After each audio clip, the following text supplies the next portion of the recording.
আসসালামু আলাইকুম রহমতুল্লাহ। আল্লাহর অশেষ রহমতের কারণে আজ আমি এই পর্দাতে এসেছি।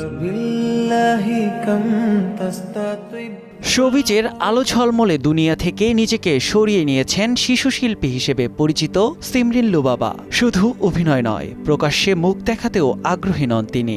একান্ত নিজের উপলব্ধি থেকেই এমন সিদ্ধান্ত নিয়েছেন লুবাবা। আল্লাহ কখন কাকে হেদায়েত দেয়, কিভাবে দেয়, সেটা আমরা কখনোই বুঝতে পারি না। বিনোদন অঙ্গন থেকে নিজেকে গুটিয়ে নেওয়ার পর সামাজিক মাধ্যমেও খুব একটা দেখা মেলে না লুবাবার। মাঝে মাঝে হাজির হলেও থাকেন পুরোপুরি পর্দায় আবৃত।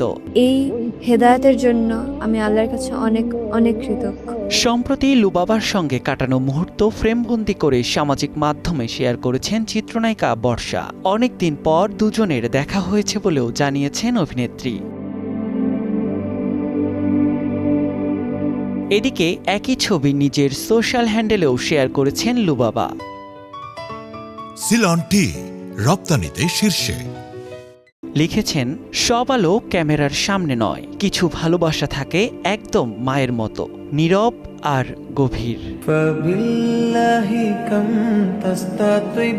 সংস্কৃতিমনা পরিবারের জন্ম লুবাবার। তার দাদা খ্যাতিমান মঞ্চ ও টেলিভিশন অভিনেতা প্রয়াত আব্দুল কাদের। দাদার অনুপ্রেরণায় খুব ছোট বয়সেই ক্যামেরার সামনে দাঁড়ান ছোট্ট লুবাবা। সে থেকে শিশুশিল্পী হিসেবে তার ব্যাপক পরিচিতি। তবে পর্দার সৌন্দর্যে মুগ্ধ হয়ে নিজেকে পর্দার আড়াল করেছেন তিনি।